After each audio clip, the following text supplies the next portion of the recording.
ensonga zino. Gw'omusuubuzi Hamis Kigundu ne banka ya Diamond Trust Bank DTB ogubadde kusuubira okusalibwa olwaleero gwongezeddwayo. Abalamuzi abasatu abadde bakulembeddwa Kenneth Kakulu bagamba nti ekyakolebwa DTB ye Kenya okutwala ensimbi z'omuwaabi obuwumbi obuwera ddala 200 n'ebyapa bye kimenye mateeka era nga tekikkirizibwa mu ggwanga.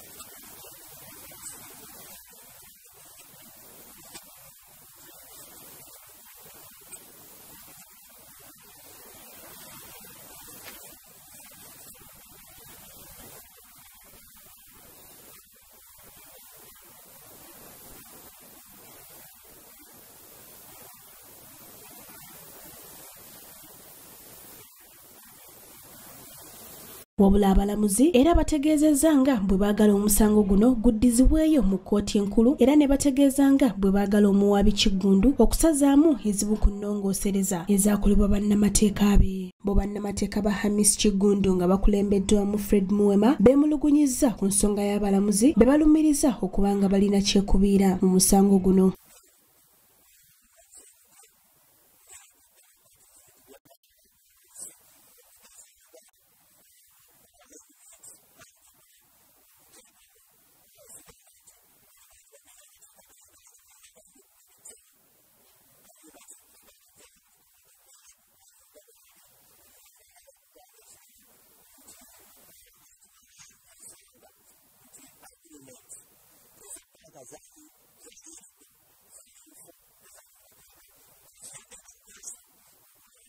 Muwema era ayongeddeko nti bwe kiba kyetaagisa musango guno guwaba mu kkooti z'e Kenya bo tebalina kutya kwonna.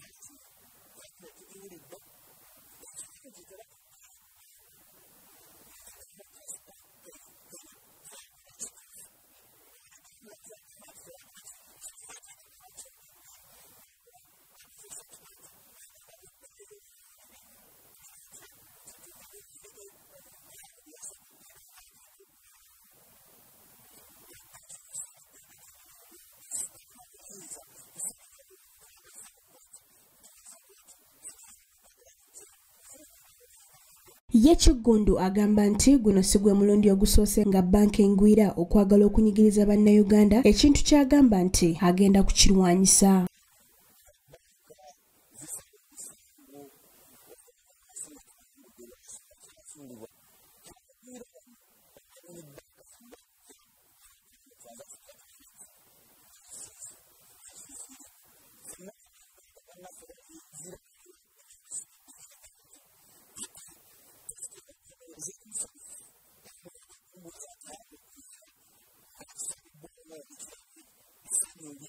Ono ayongeddeko nti omusango guno si gwe yekka wabula gwa bannayuganda bonna.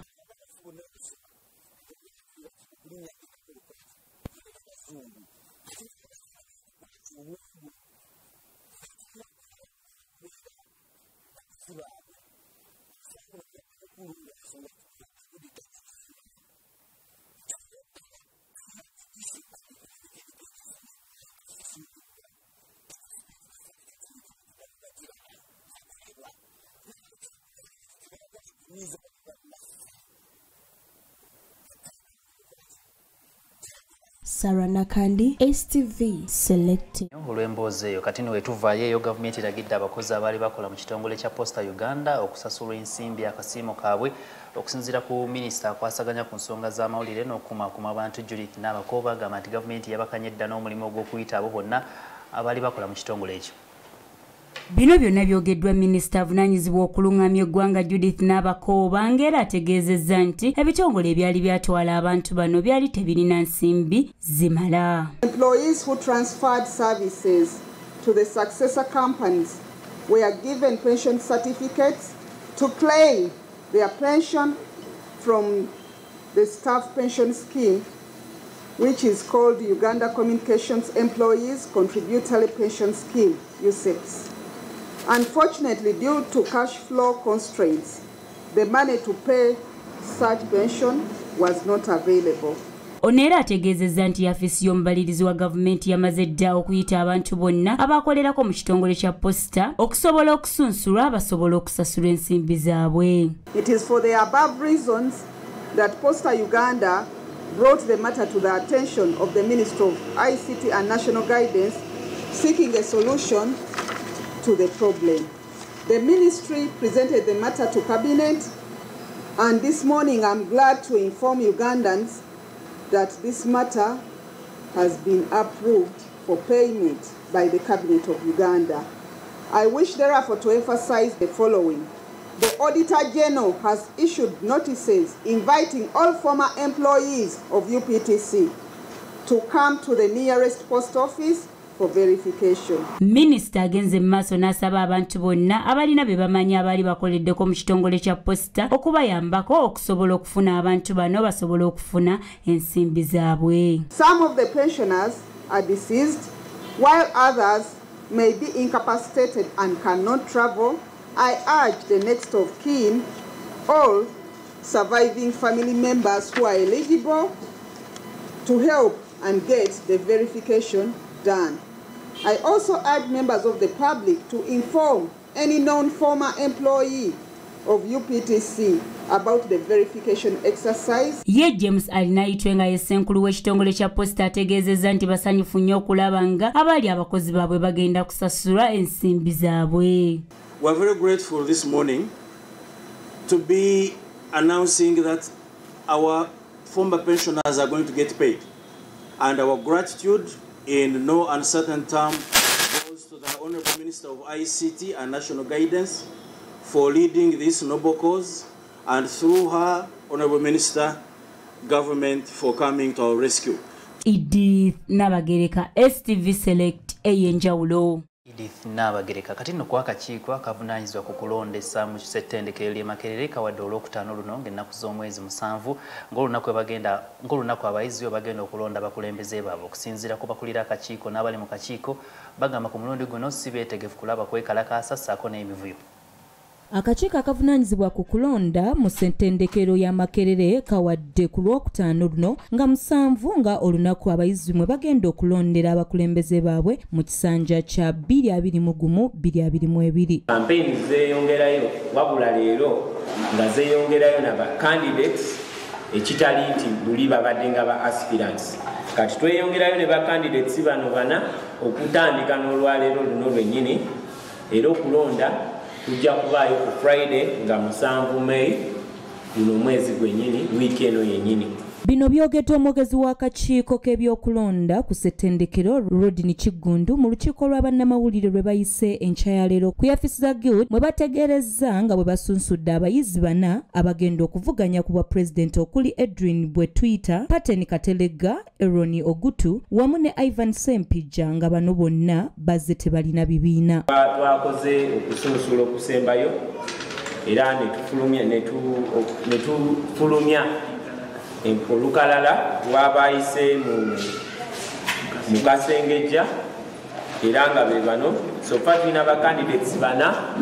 Ayongeddeko nti tebakyakkiriza bafuzi ba bibiina mu ssettendekero era nga n'ebifaananyi ebirina okukozesebwa tebirina kubaako bubonero bwa kibiina era ng'abayizi 3,800 be basuubirwa okwetaba mu kalulu kano. Tetunnafuna kuwandiikibwa kwonna kuli official kuva mu Nuupu.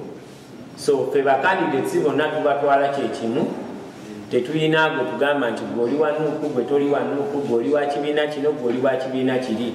Tetunnafuna kuwandiikirwa kwonna kuva mu bibiina ebyo era nga tetulina kye tukimanyi. Kigundu era alambuludde ku ngeri abayizi gye bagenda okulonda nga bayita ku mitimbagano.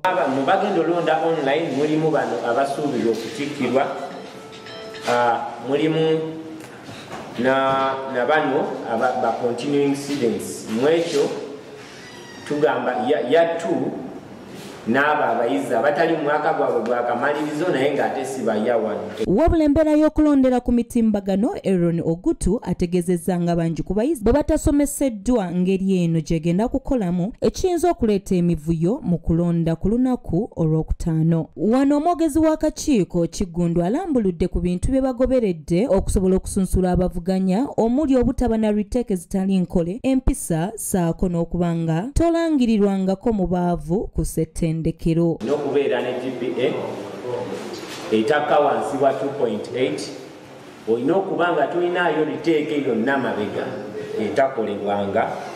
Olina okubeera nga poliisi tekuyinaako kakwate yadde todeclaringibwangako kubeera bankrupt.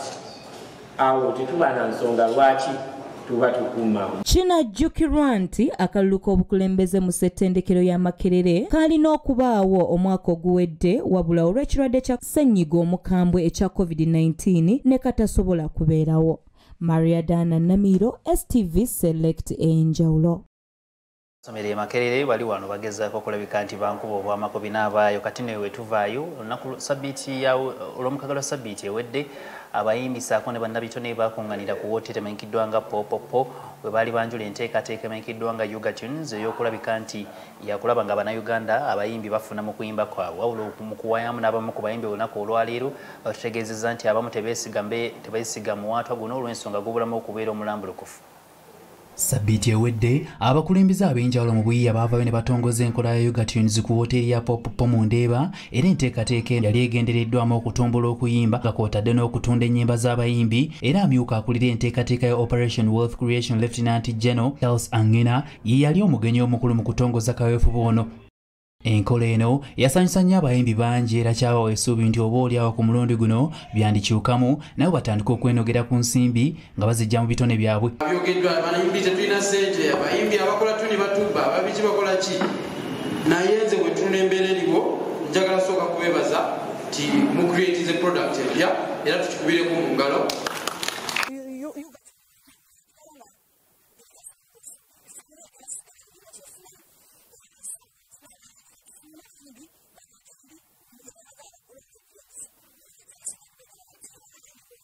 Wabula mu kuwaayamu n'omu ku bayimbi bannakinku Edirisa Musuuza abangi gwe bamanyi nga Eddie Kenzo era nga y'omu ku bayimbi abasinga okutunda ennyimba wabweru w'eggwanga lino ono yagamba mweraliikirivu olw'enkola eno gy'agambye nti ekyabula. Nze ndowooza enkola eno sinnagitegera bulungi era sijja kubaako kye njogerako ky'amaanyi. Naye nze kye nnyinza okugamba abayimbi bonna abali eyo nti twandibadde nga tuva mu bintu eby'okukukuta ne tukukuta ne tumala okugwa mu nsobi ate ne tukomawo tusobola okubwa emiranga. Okwawukanako n'abayimbi abalala abeesunza enkola eno ye Musuuza agamba si mwetegefu kwetaba mu nteekateeka eno era ono agamba nti waliwo eddibu ku nsonga eno nga bw'ali omuyimbi ow'amaanyi ono aliko n'amagezi ko n'obubaka bw'awadde abayimbi abaakatandika okusobola okufuuka nga kyali. Mu kaseera kano buli omu alinze kulaba oba ddala enkola eno eya Ugatunes esobolera ddala okuyamba abayimbi oba ddala kituufu abayimbi bajja kuganyulwamu nga bwe babasuubiza. Wa STV Select Ey'enjawulo kitundu kyakubiri tukiguddewo n'enkuba efudembe mu bitundu eby'enjawulo esannyalaza eby'entambula naddala mu kibuga ky'Emukono ku luguudo oluva e Wantone okudda mu Kirangira. Abantu ab'enjawulo bafunye obuzibu omubadde ne kansala omulonde agudde muwala kataafiiremu.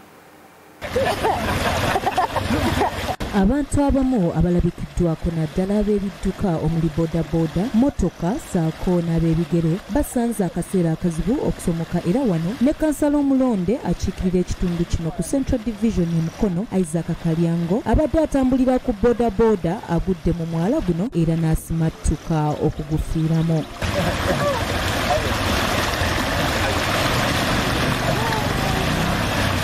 Bo abatuuze abawangalira mu kitundu kino beekokodde abakulembeze baabwe obutafaayo kubakolera ku makubo agabatawaanya nti era n'ekizibu kye basanze abakulembeze abaliko bonna baagwa mu kalulu y'ensonga lwaki tebafaayo.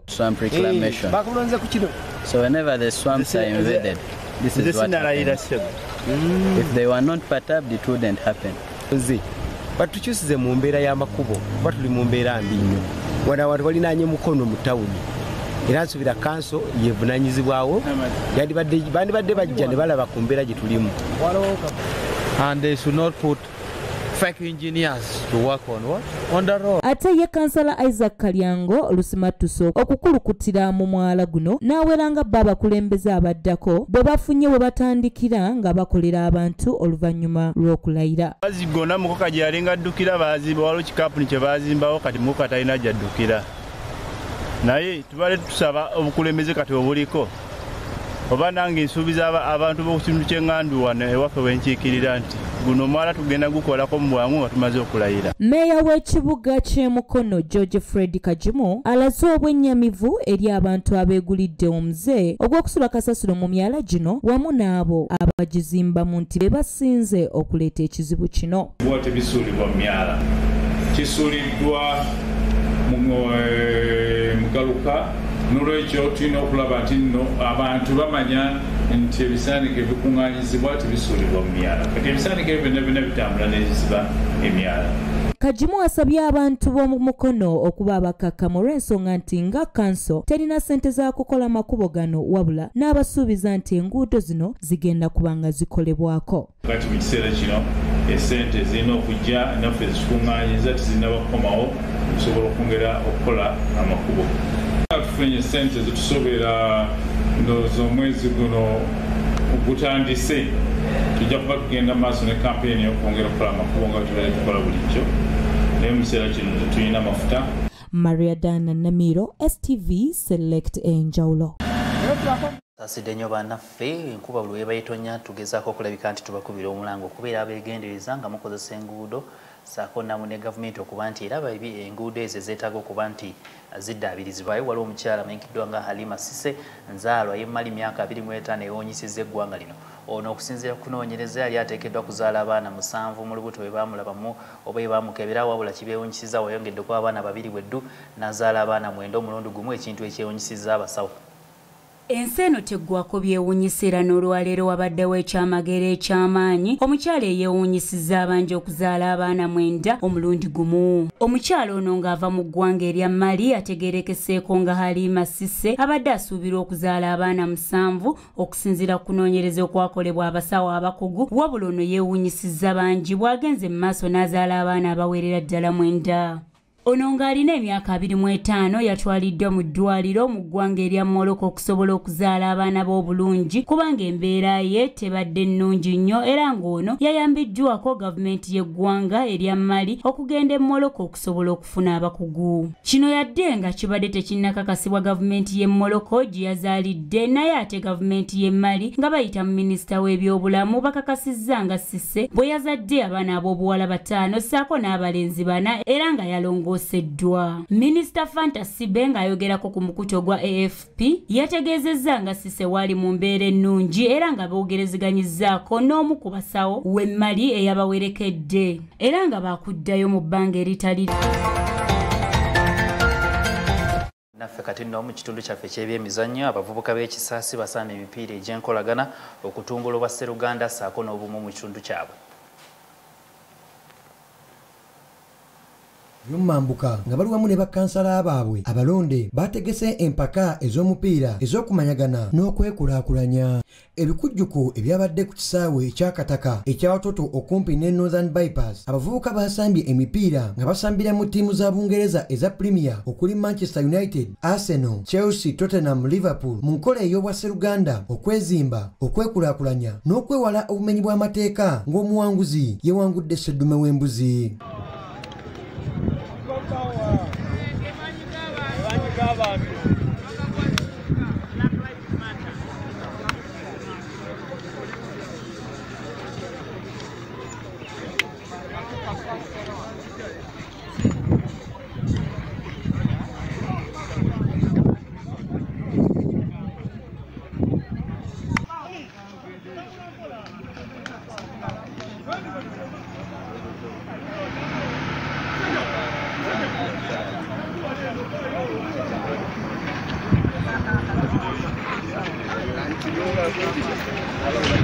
Mukwogerako n'abamu ku bategesi nga bakulembeddwamu Saika Yasin yayogedde ku nteekateeka eno era abavubuka b'ekitundu kyavaamu. Kyakoleddwa kubeera nga kigatta abavubuka b'ekisaasi naddala mu nkolagana y'omupiira mu mbeera yonna tukimanyi nti liigi ya Bungereza erina a good number of fan base from Uganda. Most of the kids n'abakadde bagira teams ebungereza, Man United, Arsenal, Liverpool, Chelsea, depending private sasa ekikulu zone.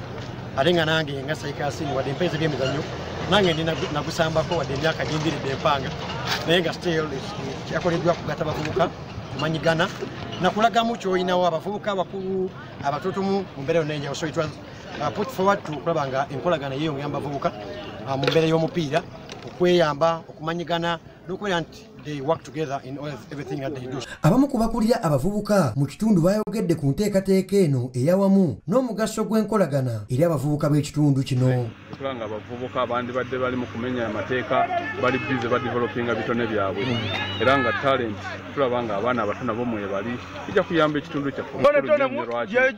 Musajja mubeera ku nyama kakusinga speed nyama ku nyama bayigira ku bakulu na kalunde mukakamu then n'abato naffe tusobola okufutinga talent. Abasajja baatuleka dda bali wala nnyo ba marketing ekintu kyabwe ne kikwatira ddala kati mu kintu ekyo kyonna wenda dona marketing akasajja ko bali nnyo bali attached nnyo ku Chelsea mwenda kirungi era tujateeka mu vira kubanze n'omusajja wa vira kati ffe ab'emyaka giri ffe tubitegeera era bana abatatu jagenda kibateeka mbaga wagale Vipers bikyebwe. Mu kuwunzika ttiimu ya Manchester United eyabadde ekulembeddwamu Saikasini yakubye Chelsea mu z'akamalirizo mu kusimulagana penalty n'esitula sseddume w'embuzi ng'enkola eno yakubeerawo emirundi ebiri buli mwaka mu nkola ey'obwassa Luganda okumanyagana n'okwezimba eri abavubuka mu kugenda mu maaso. Eggulu lino lyasakiddwa Saikasini Sekalala ku lwa STV Select Ey'enjawulo. Saikasini ng'agukyanga nzizizaamu amaanyi kati ne wetuvaayo eyaliko omusambi wa ttiimu y'eggwanga eno era nga yamyukako ne kapiteeni Hassan Waswa Mawanda yalangirira gye buvuddeko nga bwawumudde okusambira ttiimu y'eggwanga lino olwaleero tumbaddeko naye mu kafubo n'atunyonnyola ku nsonga ezigenda mu maaso mu ggwanga ez'omupiira ssaako n'ensonga ezikwatagana ku kitone kye nawajjadda. Yali omuzannyi wa ttiimu y'eggwanga ey'omupiira Uganda Cranes Hassan Mawanda Biruma eyakamala okulangirira nga bwawumudde omupiira gw'eggwanga atangazizza ku nsonga ez'enjawulo ku mupiira mu ggwanga.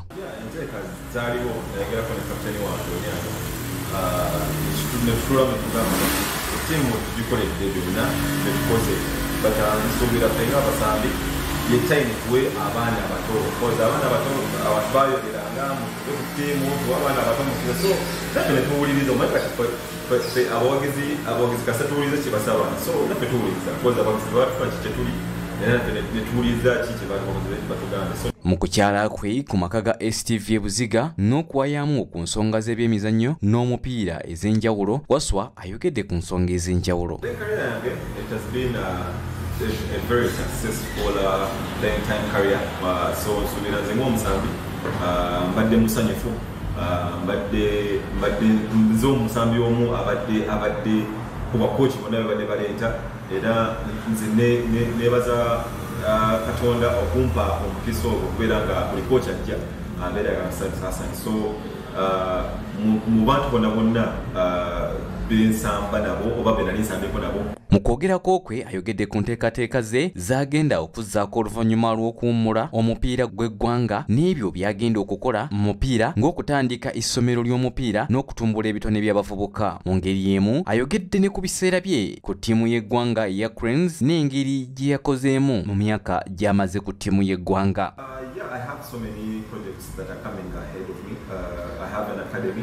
I want to register as a player's agent because I've seen so many talents that need to be pushed to another level. Because I want to play in. I have I think 4 to 3 years on my club level career. So hopefully I perform well in these remaining 3 years.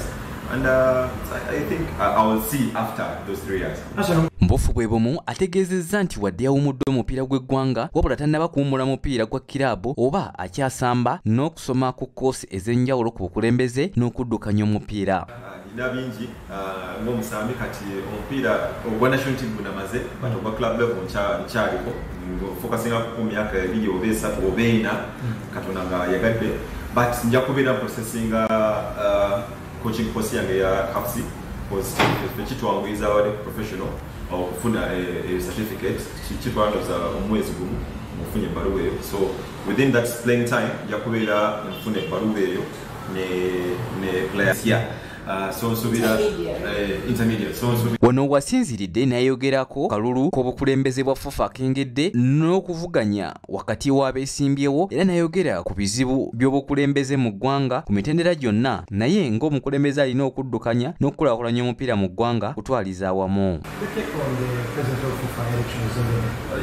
Elections kijja sinzira ku badelegates so badelegates bwe basalawo ani agenda okukulembera omupiira gwa Uganda bebalina okulonda omukulembeze so nze bonna mbaweshinga naye bw'oba omukisa guzze nga tufunye omukulembeze omupiira akwate omupiira ogwo agulwani gulina okutambula bamwagale tuyinza ofuna omukulembeze omupya ate naye nadda mu birala so nsuubira obuzibu tufunye mu bukulembeze bwa Uganda oli ye kastada mukulembeze ate ayagala kwonoona abaddewo mu ggwanga lyaffe Museveni ono wajja amukuba Besigye alwana 2021 era nga ajjukirwa nnyo omupiira gwe ogw'eggwanga omwezi ogwokusatu wamu n'abadde kapiteeni wa ttiimu eno Dennis Masinde Onyango.